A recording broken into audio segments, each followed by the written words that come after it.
An Apache slave was given to the lonely rancher as a payment, turned out. She's the chief's daughter. The wind over Silver Butte Flats carried the taste of metal and dust, the kind that turned every breath into a quiet curse. At the edge of the barren land, Darius Quinn hauled water from a stubborn well, his shirt dark with sweat, his mind empty as the desert. Then he heard them three riders, their laughter sharp as a whip. They reined in beside his fence, boots crusted with red sand. One of them grinned and kicked something off his saddle. It wasn't something. It was someone. A young Apache woman hit the ground hard, wrists bound, hair tangled with blood and dirt. Debts paid. Quinn. The man spat and rode away into the glare. Darius didn't move at first. The desert waited with him. Then he cut the ropes, and when the woman's eyes met his, the Wild West story of redemption and love truly began. The sun over Silver Butte Flats was a merciless overseer. By noon, every rock shimmered like molten glass, and the air itself felt alive with heat. The land stretched far and colorless, save for the pale green of yucca and the thorny silhouettes of mesquite. Wind dragged loose sand across the hardpan like ghostly fingers. Even the vultures circled slower here. In that brutal silence stood a cabin, one room. Slanted roof. A fence half fallen under its own weight. It was all Darius Quinn had left after the army. After the brother he couldn't save. After the orders that had turned him into something less than a man. His hands were still steady, but his eyes carried the dull calm of someone who'd run out of faith. A thin scar traced from his temple to the corner of his jaw. A reminder of the bullet that didn't quite finish the job. He lived by routine: dawn with the shovel, dusk with the bottle, and no one to speak to but the desert. The war had taught him obedience. The loss had taught him silence. Some nights, he still heard his brother's voice, half dream, half guilt, echoing across the flats. Inside, the cabin smelled of smoke, iron, and loneliness. He had a single bed, a rusted stove, a shelf lined with tin cups and a few cartridges. Yet even in that desolation, something fragile now broke the stillness, the soft rasp of breath from the woman lying on the floor, Tahana. She was young, though it was hard to tell through the grime and bruises. Her skin carried the bronze hue of desert wind, her lips cracked, her wrists raw where the ropes had bitten. But what struck Darius wasn't the ruin. It was the fire still alive beneath it. Her eyes, when they opened, were dark and steady, like obsidian warmed by sun. She didn't beg. She didn't thank him. She only looked around the cabin as though she'd already measured every way out. When she tried to sit, he steadied her without touching, offering a tin cup of water. She drank slow, watching him as if he were another trap. A string of small white and turquoise beads hung from her neck, half broken, half sacred. He'd seen such things before on maps and in stories whispered by scouts, the breath chain, worn by the bloodline of Apache leaders. Outside, thunder rolled somewhere beyond the silver ridges. The smell of rain came faint through the dust, a mercy that never reached the ground. Darius glanced toward the horizon, then back at the woman fate had dropped at his doorstep. He didn't know her name yet. He didn't know that her blood carried a tribe's legacy. All he knew was, this the desert had brought her to him like a challenge, a test of whether he still had any mercy left to give. Night fell slow over Silver Butte Flats, as if the sun itself feared to leave the land alone. The desert cooled but did not forgive. The air still shimmered faintly with leftover heat. Inside the cabin, the small fire Darius built threw uneasy light across the rough walls, turning his shadow into something larger, lonelier. Tahana lay on the cot beneath a wool blanket too coarse for her skin. Sweat slicked her forehead, and her breath came uneven, shallow. The fever had taken hold. Darius knelt near the hearth, crushing dried willow bark into a pot of water. He didn't touch her, didn't even get close enough for the warmth of her skin to reach him. He simply worked in silence, as if noise might scare her further from this fragile world she was still clinging to.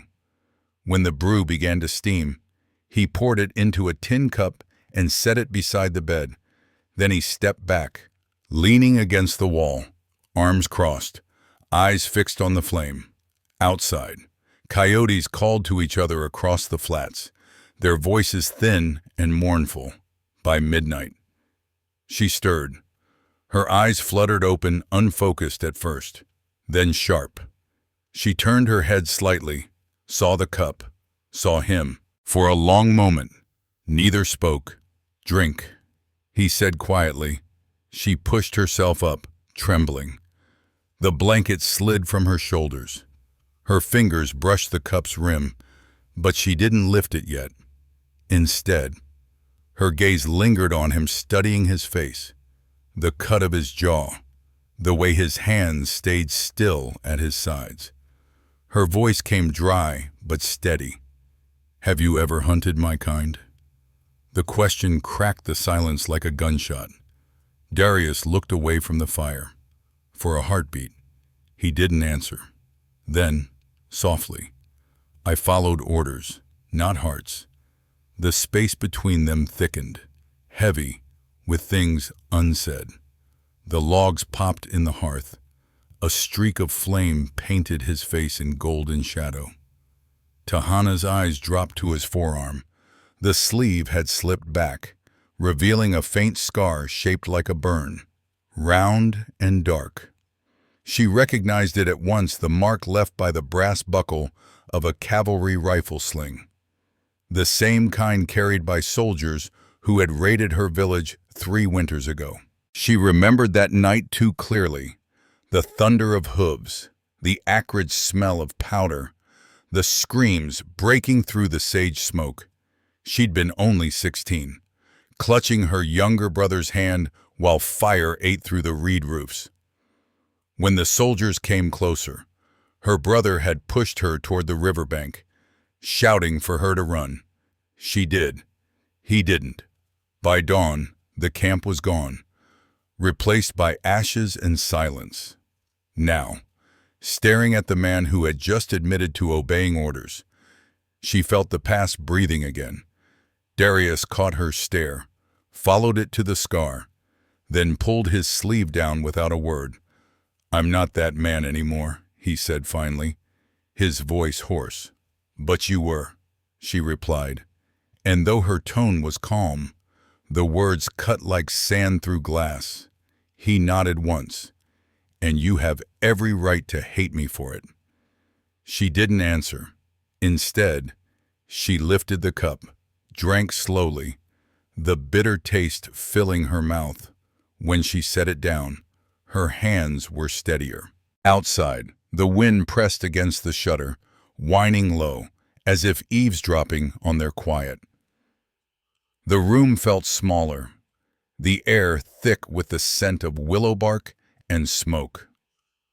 Tahana pulled the blanket around her shoulders, turned her face toward the wall.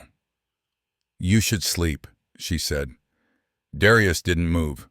"I'll keep the fire up." Minutes passed. The fire hissed. The desert sighed. When her breathing deepened again, he looked at her once more, the line of her profile against the dim light, the beads at her throat faintly catching the glow. She didn't hate him. Not entirely. He could see that now. The fever had stolen her strength, but not her pride.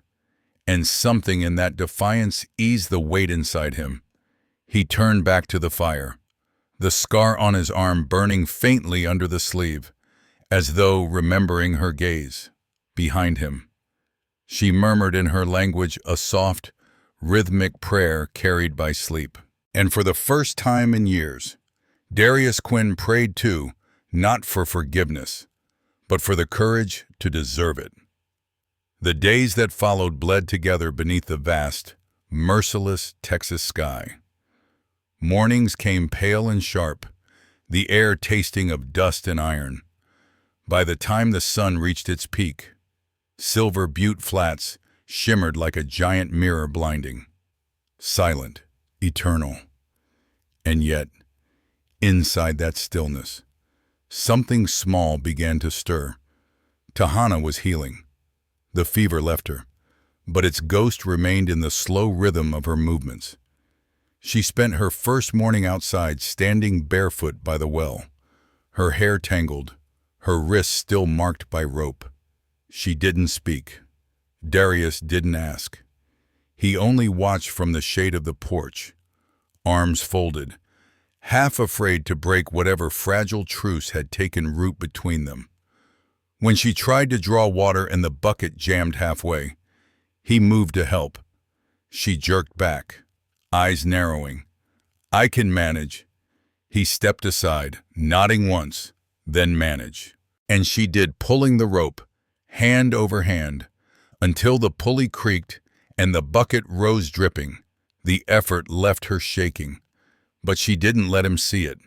He almost smiled, almost admired her stubbornness. By noon, she was sweeping sand out of the doorway with a bundle of dry sage. She found a tin plate to patch a hole in the roof. She even cooked, though the stew tasted mostly of smoke and salt. Darius ate it without complaint. When she caught him looking at her across the table, she frowned. "If you're waiting for me to thank you, don't." He swallowed the last spoonful. "Wasn't expecting thanks." "Good," she said, but her voice lacked venom. The rhythm of their lives fell into something resembling peace. He mended fences, chopped mesquite for firewood, and took the horse out to check the far ridge.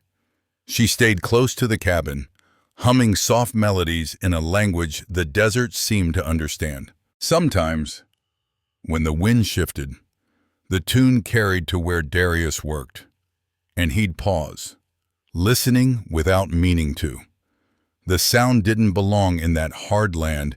It was too human, too alive. One evening, a sandstorm built in the west. He saw the wall of dust rising, red as smoke.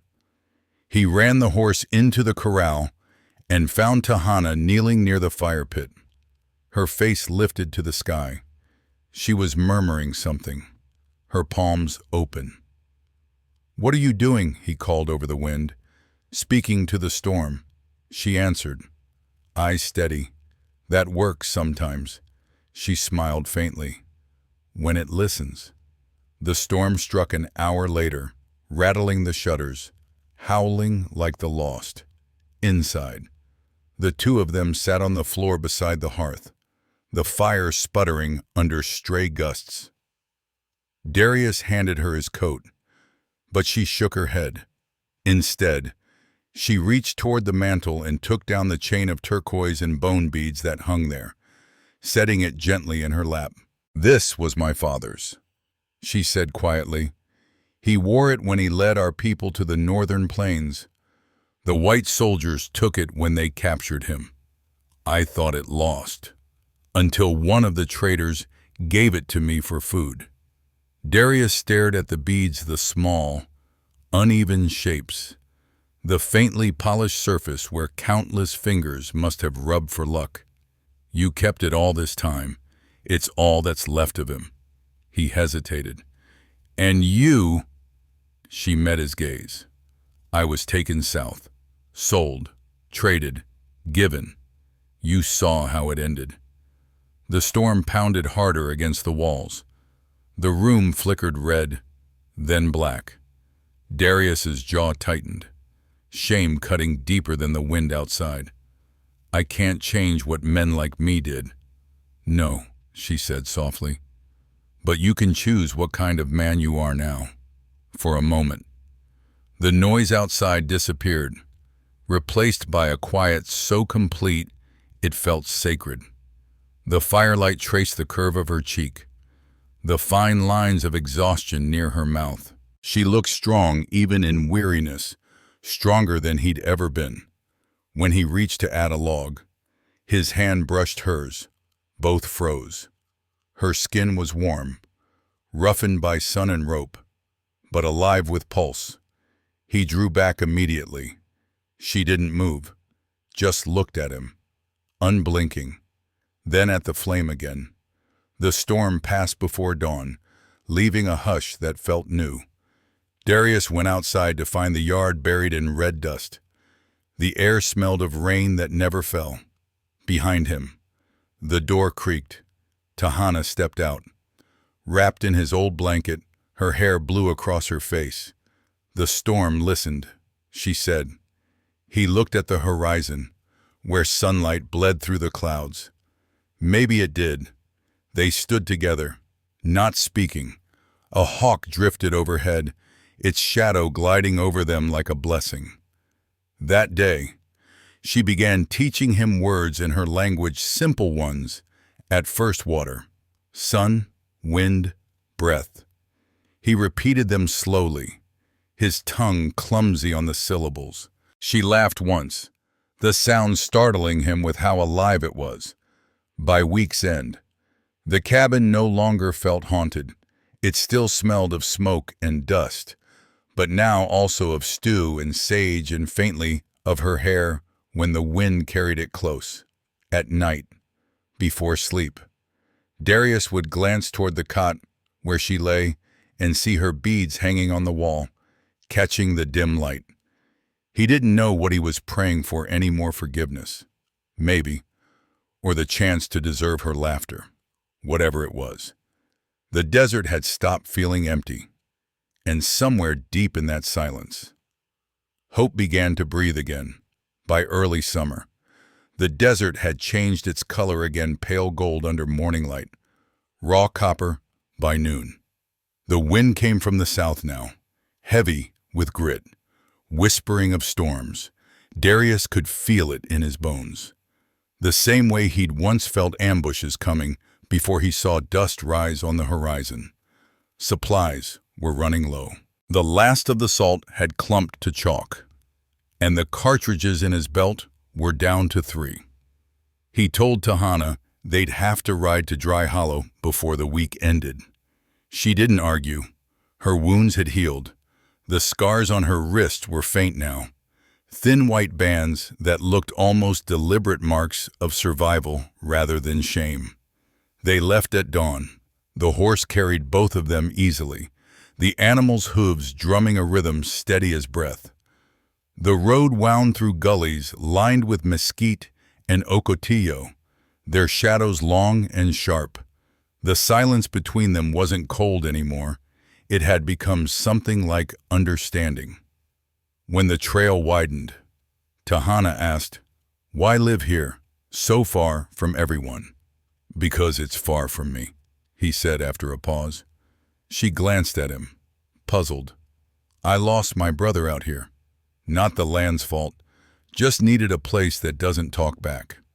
Tahana nodded, gaze turning distant.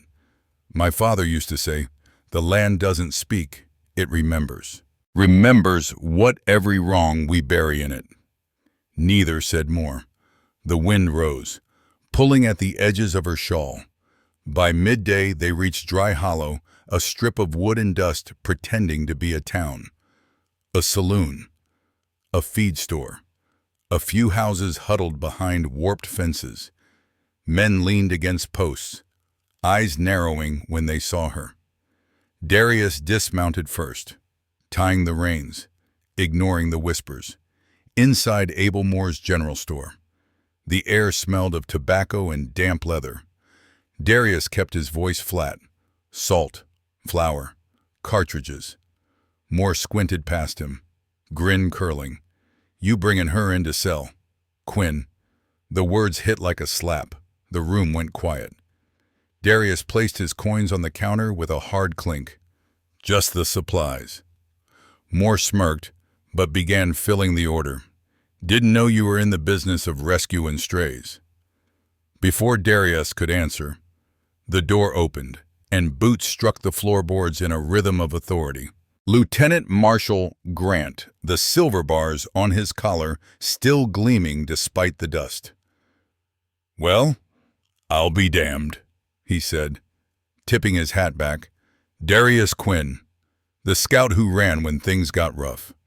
His eyes slid to Tahana. "And look what he found to keep him company." Tahana's fingers were twitched at her side, but she said nothing. Grant unfolded a paper from his pocket. "By order of Fort Bowie, any Apache found outside reservation bounds is to be detained and returned. She's under my protection," Darius said. Grant smiled thinly. "Then you're obstructing federal law." He stepped forward, hand brushing the revolver at his hip. Darius didn't think he just moved. His Colt was out and leveled before Grant's fingers found the grip. The room froze. The only sound was the creak of the floorboards beneath their boots.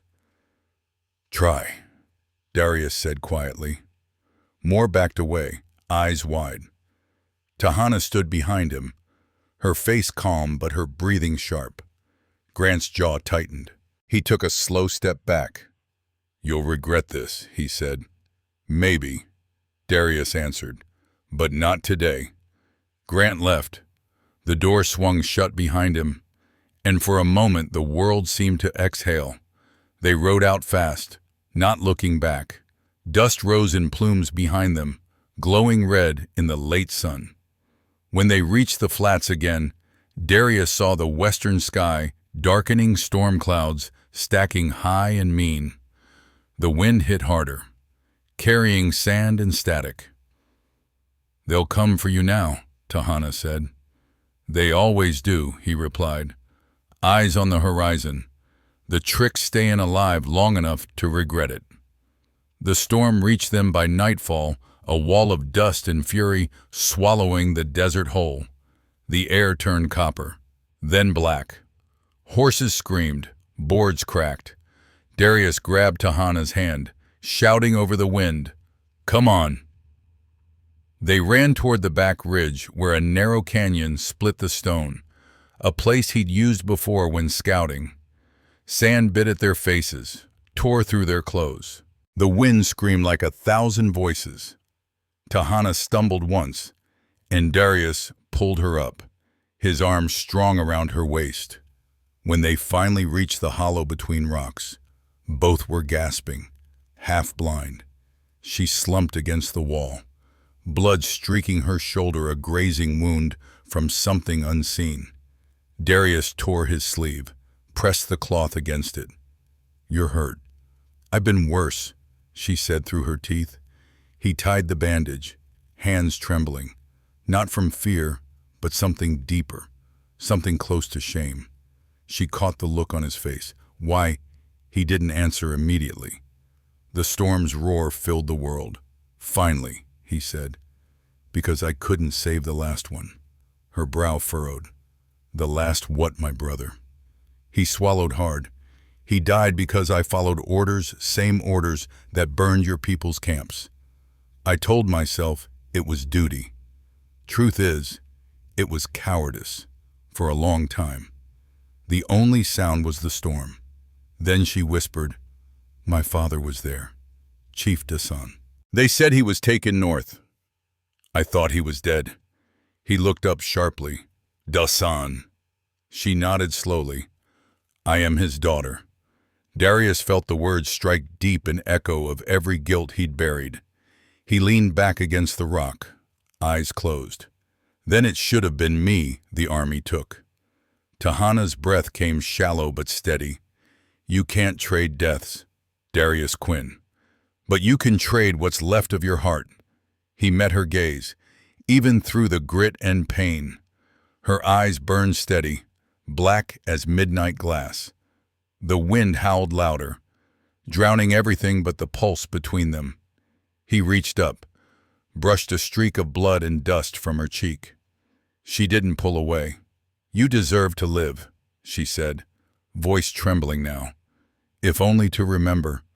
Something in him cracked open years of silence, guilt, obedience all breaking under the weight of her words. He let his forehead rest against hers, just for a breath. Outside, the storm raged itself out, lightning flashing like gunfire in the distance. When it was over, the air hung heavy and still. Sand drifted in slow curtains to the ground. The desert smelled of wet stone and new beginnings. Darius exhaled, feeling the ache in every muscle. But for the first time in years, it wasn't from regret. He looked at her hand resting on his sleeve, the same sleeve that bore his old insignia, now torn away. Her fingers tightened slightly, not forgiveness, but something close. "Come morning," he said quietly. "We'll see if the world still wants us." Tahana nodded. "If it doesn't, we'll make one that does." Above them, a single star pierced through the thinning clouds, steady and bright. And in that fragile stillness, they both knew the storm had not destroyed them, it had bound them. Dawn came gray and quiet, as if the storm had scraped the color from the world. Silver Butte Flats lay buried under a thin layer of red dust, the land reshaped by wind and rage. Darius rose first. His joints ached. His throat was raw from sand, but he still turned to check on her. Tahana sat with her back to the canyon wall, hair tangled, her shoulder wrapped in his torn sleeve. The light caught her face gently, and for a moment he forgot the blood, the pain, the chase. She looked like part of the land itself, scarred, stubborn, and still standing. "You didn't sleep," he said. She shook her head. "The wind wouldn't let me." He gave a tired smile. "It listens to you sometimes." "Not last night," she answered. Then softer, "Maybe it listened to you." They shared a silence that felt almost fragile. He wanted to say something, anything, but words had always been clumsy things between them. So he just reached for her arm, tightened the bandage, and nodded toward the flats. "We'll move when the sun's higher. They'll come back." But before they could mount the horse, a figure appeared at the mouth of the canyon, an old man wrapped in a dark blanket patterned with silver threads. Behind him, half a dozen riders waited, their faces half covered in dust cloths. Tahana stiffened, then whispered, "Yaska." The old man dismounted slowly, his steps firm despite his age. His hair, braided with gray feathers, shimmered in the early light. When he spoke, his voice carried like low thunder. "The wind told us where you were, child of Dasan." Tahana took a hesitant step forward. "You live." He nodded. "The desert keeps those who respect it." His gaze shifted to Darius. "And you are the white man who cut her bonds."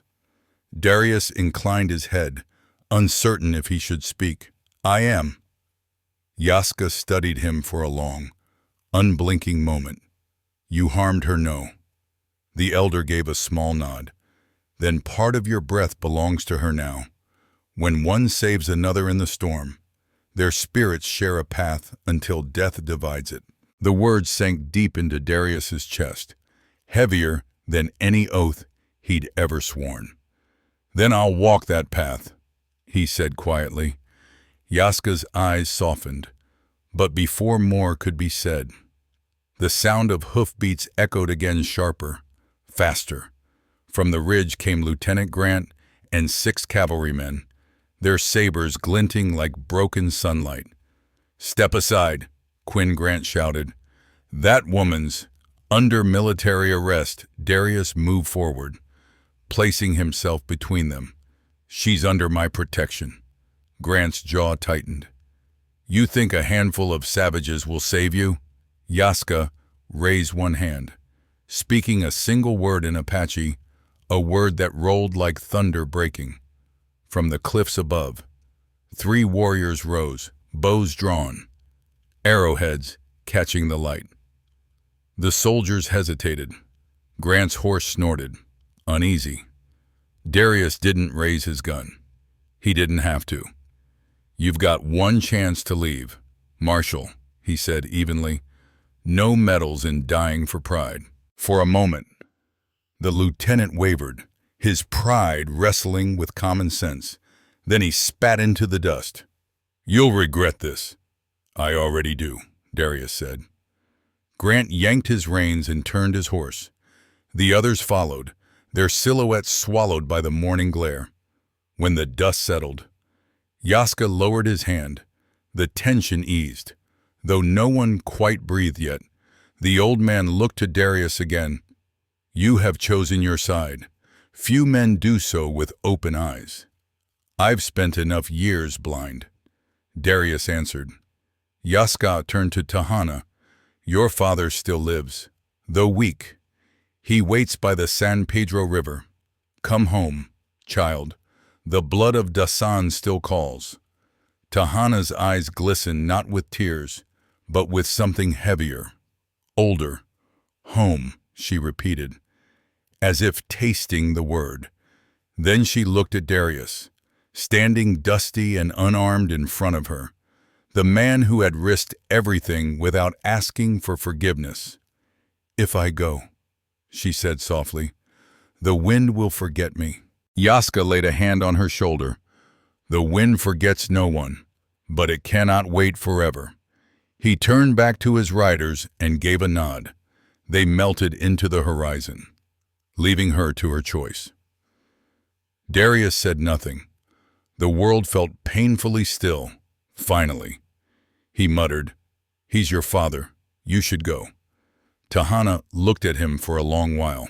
"And you? What will you do when I'm gone?" He forced a shrug. "Same thing I did before you came. Wait for the land to bury me." She stepped closer, her voice barely above a whisper. "Then let it bury us both."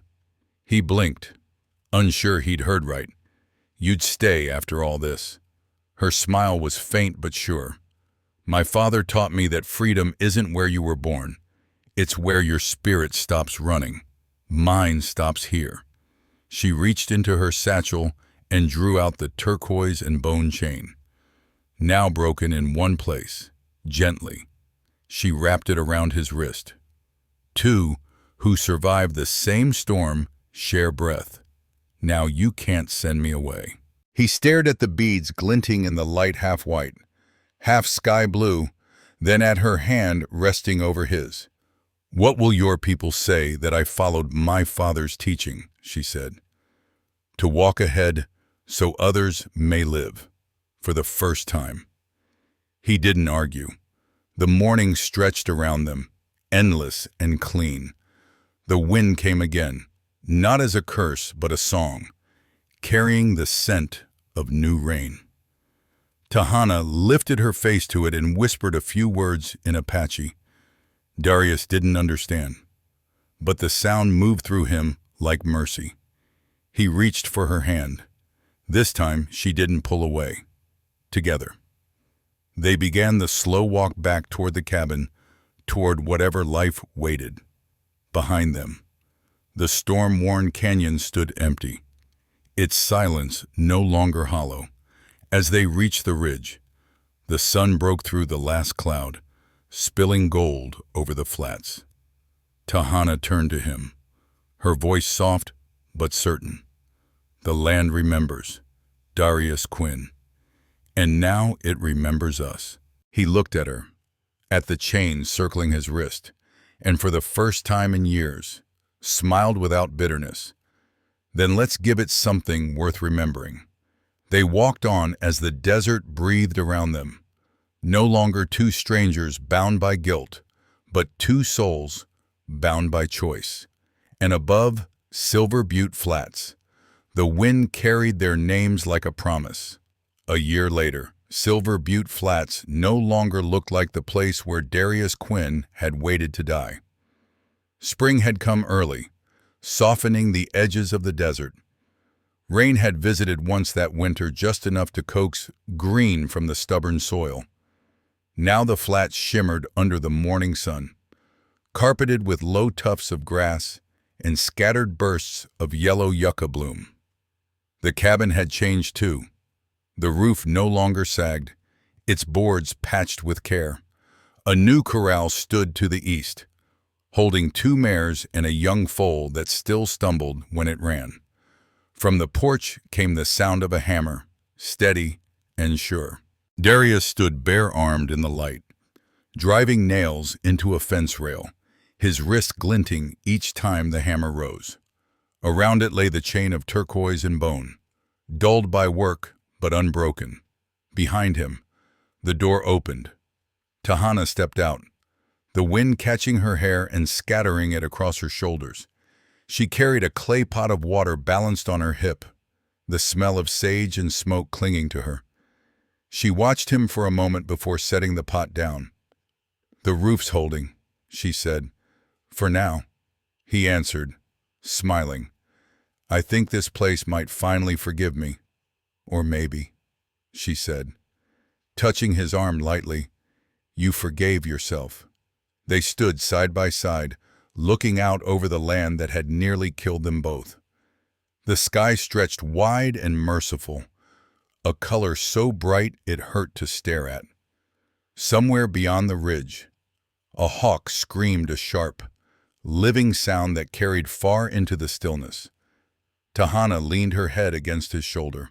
"My father would have called this miracle ground," she murmured. Darius's fingers brushed the beads on his wrist. "Then let's keep it alive." When the wind came again, it slipped through the yucca blossoms and around the porch beams, humming against the turquoise beads like a quiet song. And for the first time, the wind over Silver Butte Flats didn't sound like sorrow, it sounded like a promise.